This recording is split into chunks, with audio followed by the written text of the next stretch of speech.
Hello, I'm Colin. I'm the son of Kristen Thompson and Andy Stewart. Um, my dad's side is from Finland primarily, in Scotland, and my mother's side is primarily from Scotland. They're both settler families. My mother's side, maternal side, has settler roots starting in the 19th century through Canada, and my father's Scottish side has longer roots, settler roots in the east coast of colonial United States, and my father's mother's, my grandma's, my muumu's side, is settler from Finland in the early 20th century. I was lucky to grow up in kind of the middle of the Salish Sea, Swinomish and Samish territory primarily, which is now called Anacortes after a European settler named Annie Curtis.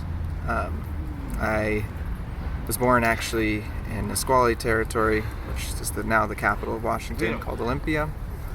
Moved up to Anacortes when I was 4 and spent a lot of time luckily paddling and sailing around the whole Salish Sea, going up kind of from Cowichan to, again, back to Samish and Swinomish territory.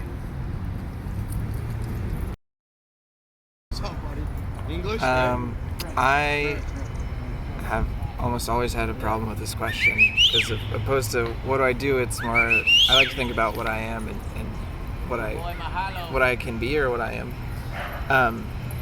But I guess what I do and what's been coming up for me is I've really stepped into a role of working on decolonizing our concepts of agriculture.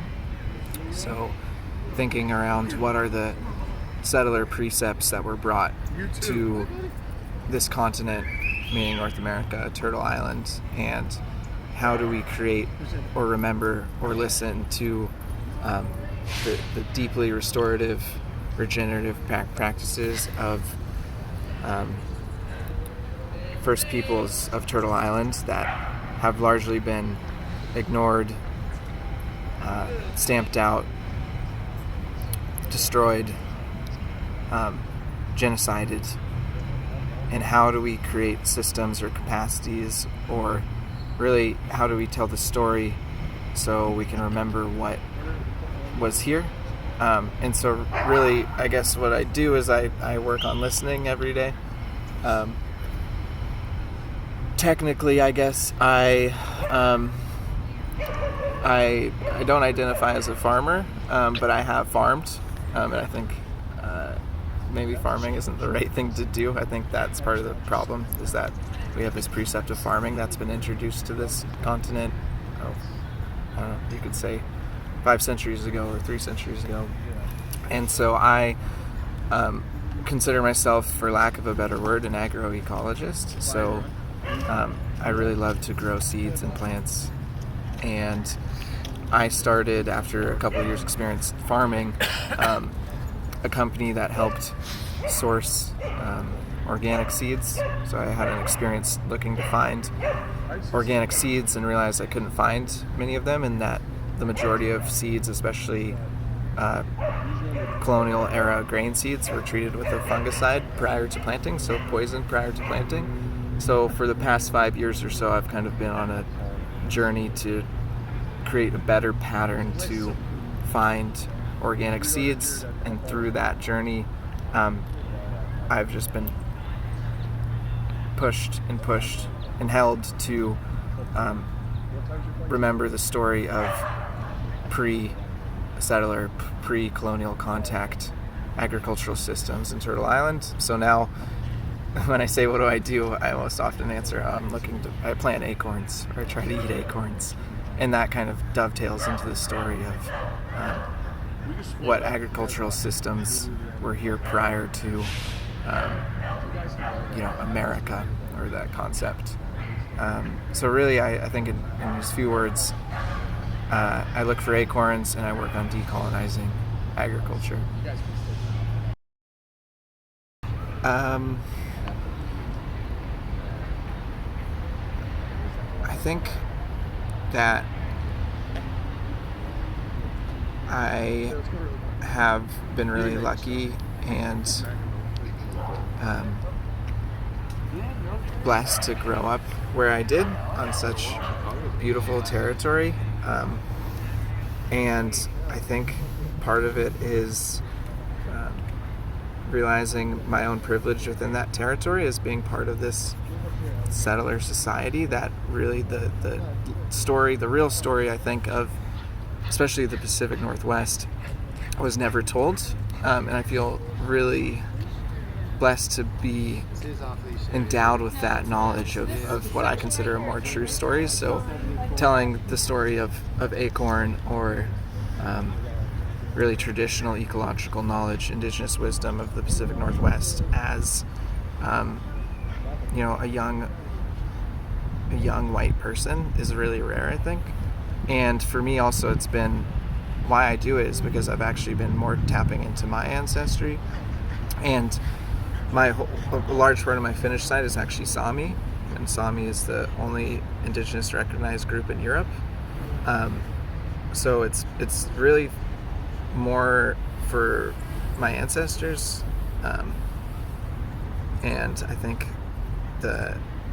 my future ancestry, and I think that really I'm also maybe just super concerned around that it's really hard to find good food to eat that is healthy for people, and again trying to find a way to increase access to these foods for as many people as possible through story, and really I think the root of many of the issues in this country, meaning the United States, also in Canada, I spend time in both a lot, are really rooted in I wouldn't say blissful ignorance, but ignorance to the true history again. So I think just elevating that history and that story can really change a lot of things for the better.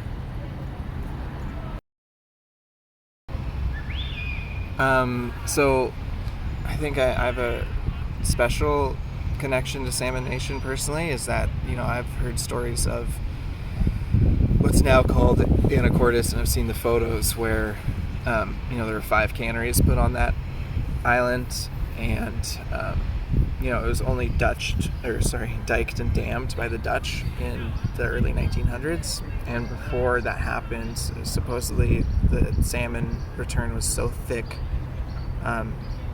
running by what's now Anacortes up to Goma Kulshan, Mount Baker, that you could walk across the water. And then 5 canneries again were built, and you could see photos of cannery and salmon stacked this thick, and those salmon were sent all over the world. And I think if we forget that the land was so stewarded and cared for by people who had such understanding and care and nurturing, then we're going to lose the possibility to bring that back. So I think the idea of Salmon Nation is really powerful as far as a regional, bioregional network of peoples who maybe can hold space and story for these memories. And so I when I heard about the project, it just made a lot of sense to me and felt natural. And I also just feel like that part of the sea is really magnetic. And yeah. That's it.